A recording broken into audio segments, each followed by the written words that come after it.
Chapter 48. Thomas. The voice was distant, warbled like an echo in a long tunnel. Thomas, can you hear me? He didn't want to answer. His mind had shut down when it could no longer take the pain. He feared it would all return if he allowed himself back into consciousness. He sensed light on the other side of his eyelids, but knew it would be unbearable to open them. He did nothing. Thomas, it's Chuck. Are you okay? Please don't die, dude.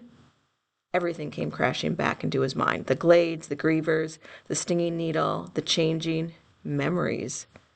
The maze couldn't be solved. Their only way out was something they'd never expected, something terrifying. He was crushed with despair. Groaning, he forced his eyes open, squinting at first. Chuck's pudgy face was there, staring with frightened eyes. But then they lit up, and a smile spread across his face. Despite it all, despite the terrible crappiness of it all, Chuck smiled. He's awake! The boy yelled to no one in particular. Thomas is awake! The booming sound of his voice made Thomas wince. He shut his eyes again. Chuck, do you have to scream? I don't feel so good. Sorry, I'm just glad you're alive. You're lucky I don't give you a big kiss. Please don't do that, Chuck.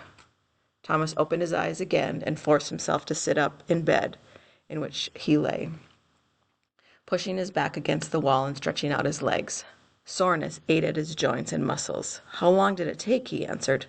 3 days, Chuck answered. We put you in the slammer at night to keep you safe, brought you back here during the days. Thought you were dead for sure about 30 times since you started. But check you out. You look brand new. Thomas could only imagine how not great he looked. Did the grievers come?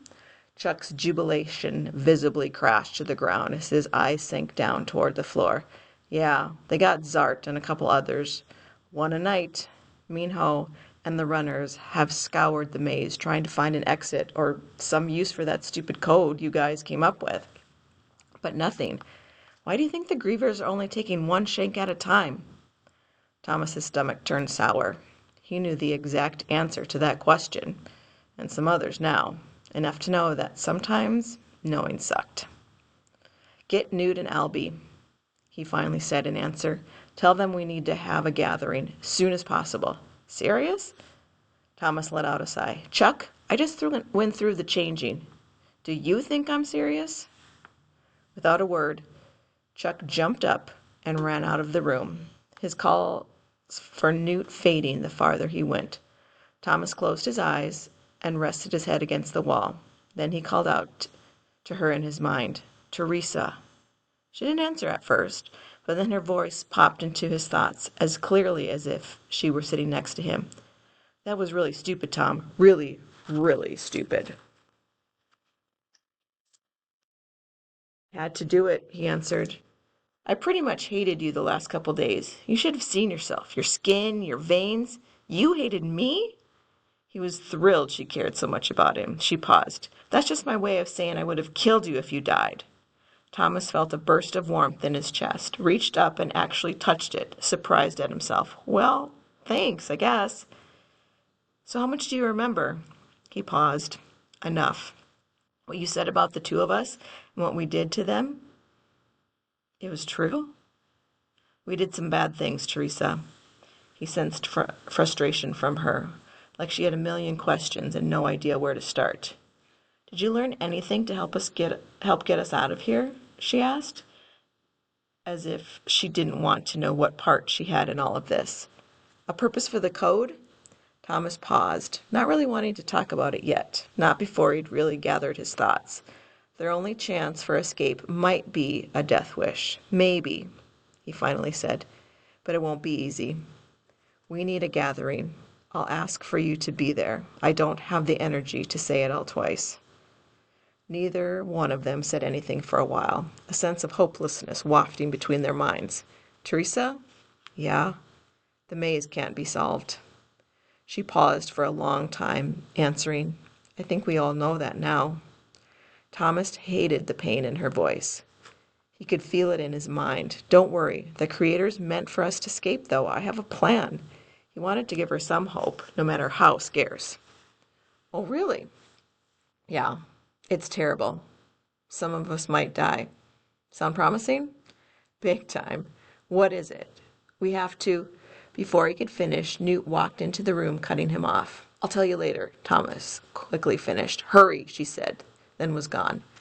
Newt had walked over to the bed and sat down next to him. Tommy, you barely look sick. Thomas nodded. I feel a little queasy, but other than that, I'm fine. I thought it'd be a lot worse. Newt shook his head, his face a mixture of anger and awe.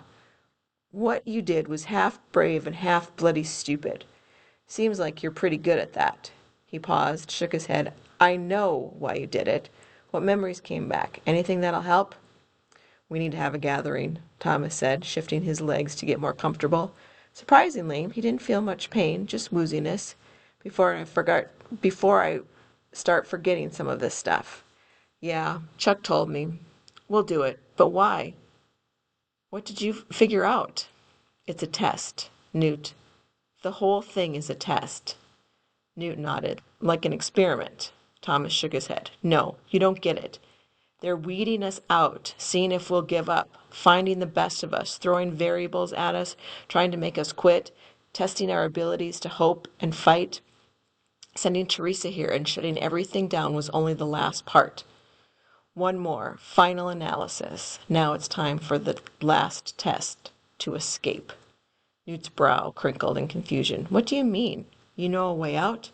Yeah, call the gathering. Now.